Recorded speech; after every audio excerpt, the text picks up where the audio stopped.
Today's daf is daf Yud Ches. We are going to begin daf Yud Ches Amud Aleph Tashma. Tashma, come, we're going to learn. We had a question yesterday. If we go from the beginning, if we go after Basar Mikara or Basar Dahashta. So now the Gemara says, come, and I'll bring an additional araya to the following questions. Chickens were pecking at the rope. Now this rope was tied to a bucket, and now so the rope was severed, and the bucket fell and broke. So the chicken was pecking at the rope, which was tied to the bucket, and then this rope now was severed, and the bucket fell and broke. So the halacha is, Mishalmin Nezik Shalim, the owner of the chicken now has to pay full damage. Shmamina, you can conclude from here that Basar Mikara Zlinan, we follow the initial action that ultimately led to the damage in determining the chiyuv for damage. So where it says, no, you cannot bring a raya because Targima Achevel. You can not learn from this brisa, because I can interpret instead that we're speaking about the damage caused to the rope. In other words, while the owner pays only a chatzi nezik, the damage for breaking the bucket. Ask the Gemara about Chevel Mishunahu, but isn't eating a rope not a normal behavior of the chicken, and therefore should be classified as the primary category of negicha, not the primary category of eating? So why then must the owner of the chicken pay the full damage? The more answers, the more is Belisha. Talking about a case that the rope was filthy with kneaded dough. And in those circumstances, since there's dough over there, it's typical for a chicken to peck at it. But doesn't the Tana teach in the rice and the bucket broke? Mashma that the machlekes is with regards to the damage done to the bucket, not the rope. The Sumchis here, the Gemara says, rather, this is the opinion of Sumchis, the Omar, who says, this in the case of the pebbles, which were propelled by an animal, as of Shalom Shalim, they pay the full cost of the damage. Ask the Gemara, if this is the opinion of Sumchis, same as Sefer, let's look at the later clause of the Brisa. Nitaz menoshever, if a shard was propelled from the bucket broken by a chicken, and it fell upon another keli and broke it, so then Allah says, we said this yesterday, the owner of the chicken pays the full cost of the damage for the first keli, and half of the cost of the damage for the second one. Now, if the price is according with the opinion of Sumchis, is he of the opinion that he pays half the damage caused by the pebbles? If we're going to say the Shani there's a difference that according to Sumchis between damage resulting from a force generated by the animal's actions, example, pebbles, and damage caused by a force generated by its actions. For example, damage caused by the shard of the bucket, and in the later case, Sumchis agrees that the owner pays half the cost of the damage that will result in a shaila. Why? Well, the boy Rashi asks, do I say in the case of the keiche force generated by the animal's actions is like a koyach, allowed the keiche dami or not? So now, why did Rashi ask this shaila? If you laid lav keiche dami, we should resolve the shaila and conclude that according to Sumchis, the status is not like that of a damage caused by a force generated by its actions. Since Rashi does not resolve the shaila based on the brisa, apparently Sumchis does not distinguish between the two types of force. The Gemara says that Allah Rabbanon, rather must be that this is the Rabbanon Shvam. Basar Mikara Zlinan, we can conclude from here that we go after the initial action that ultimately led to the damage when determining one's chiyuv for the damage. Therefore, an owner is chayav for the damage resulting from the animal's typical behavior, and he pays the full cost of the damage done to the bucket, even if the damage took place in another location. So Rabbi says there's no raya from that brisa. You could explain that the brisa is referring to the ka'ozum minei minei, where the bucket is continually propelling from this chicken who caused the bucket to break. This is why the halacha is in the brisa that the owner of the chicken pays the full cost of the damage. The shaila with regards to the case where an animal treads upon a keli that rolls away and breaks elsewhere, still a shaila. Rabbi asked the shaila, chatzi nezik with regards to when we say that you pay half the cost of the damage caused by pebbles, which propelled inadvertently by the foot of the walking animal. So we go from mishalim or maliyim mishalim. Does he pay the restitution exclusively from the body of the animal? Just as a person pays chatzi nezek, we know by a tam, so he pays migufa, as we explained yesterday. Or does he pay from the superior quality, which that would come from karke? And the Gemara explains, migufa mishalim, does he pay from the body of the animal, we never find a case that a chatzi nezek pays maliyah, or maybe he pays aliyah, because we do not find any case where an animal causes damage in its typical manner, where the owner pays restitution exclusively from the body of the animal. Tashma, so common here, hidos eini miyud. With regards to hopping, a chicken is not a muad. And some people say, how is a muad? It is a muad. So the Gemara says, hidos sogadai daf. Does it enter your mind that a chicken is not a muad with regards to hopping? Alalav hidus v'hidus. In other words, as we said yesterday, hopping is a typical manner of movement for the chickens, rather than not reference in the Bryce in a case where the chicken was hopping and propelled doubles that caused the damage. Well, Bava Kamah, and this is his exact argument. The man the one who holds that it's not a muad kasavar because he holds meguf and mishalim, he pay from the guf, like a tam, a man muad, and the one who says it's a muad kasavar maliyah mishalim, you pay from the aliyah. Versus like, this is not the machlekes, but plus the sumkas v'rabbanon can be either arguing in the machlekes of sumkas and chachamim with regard to the legal status of damage caused by a force generated by the animal's actions, as with regards to this similarity of damage caused by an action performed by an animal's body to the case where the chicken was hopping and propelled pebbles that caused the damage at the time when the Bryce disagree. Toshma. I'll bring you a raya. We had a Mishnah. The Mishnah later on says, we're going to have a Mishnah. Here is a case if a dog took a loaf that was baking on hot coals, and he went to stack again.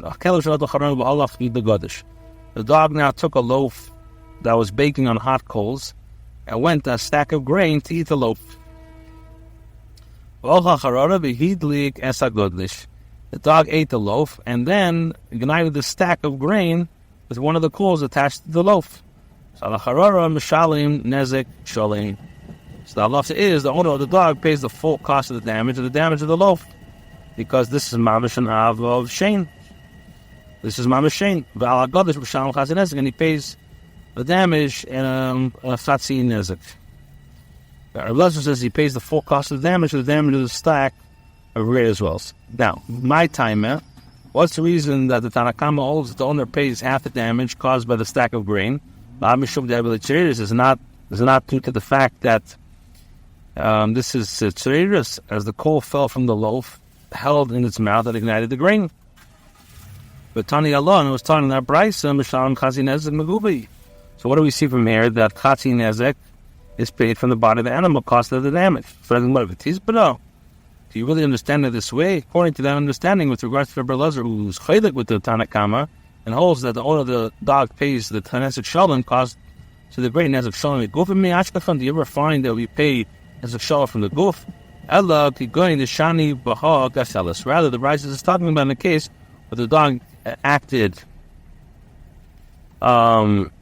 not regular with the coal, which he lit the stack of grain. Since the dog's behavior was the opposite of a typical, it was atypical, the damage is classified under the primary category of goring, not under shein.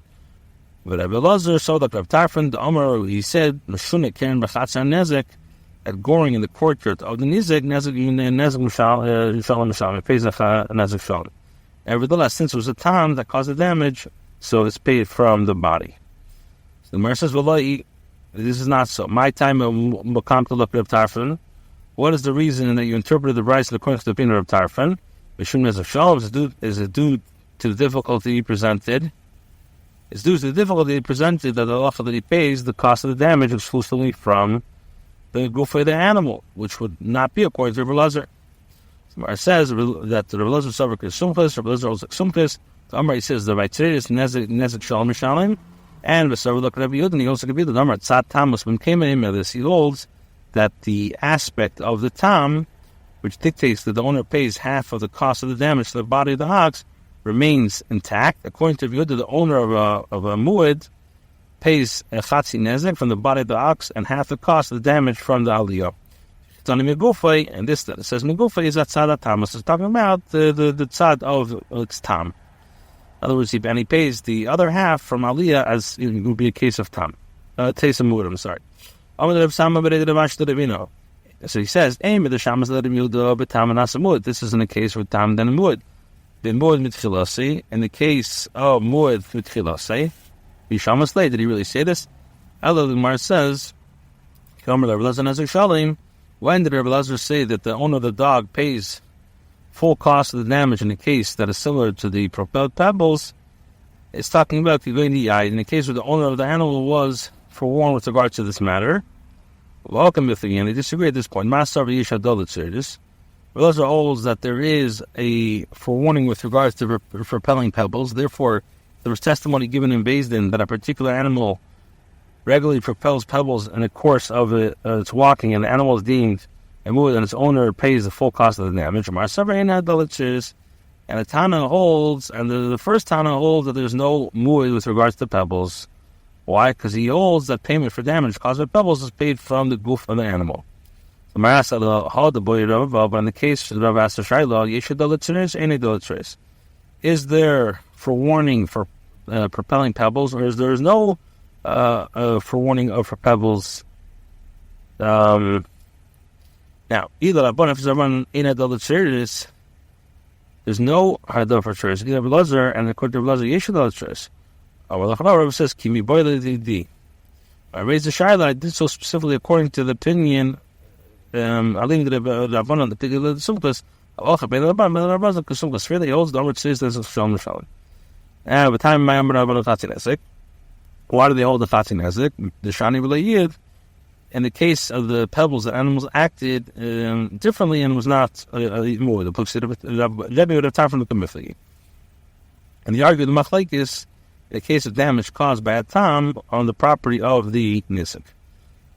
Now, the Gemara rejects this parallel between the opinion of Rabbi Elazar and the opinion of Tarfon. Aim of the Shamas that Rabbi Tarfon say that they heard Tarfon Nezek Shalom, the Gufa Mishamas. Did you ever heard this in the case of a Gufa, Nezek Shalom? The Gemara says, yes, I could. From where does he learn this from? In the case of Mikaran Rishus Arabin. And it's based on Dai love him and Adin the Iskinidin. It's sufficient from the conclusion that emerges from a Kalvachemer to be like the Makar, which is halacha derived from a Kalvachemer, cannot be more stringent than the source of where we learn it. Now, since restitution for damage categorizes goring that is caused in the Rishus Arabin is paid only for the body of the damaged animal, the same is true with regards to the restitution for damage categorized as goring that is caused in the property of the injured party. I think what about Tarfon Leslie die, but he doesn't hold the die. Where it says Ki Leslie die for Kavachemer. When they'll say die when there's when you could be paid for Kavachemer. However, Aisha the limit for Kavachemer easily die, then there is die. A go for the Gemara says,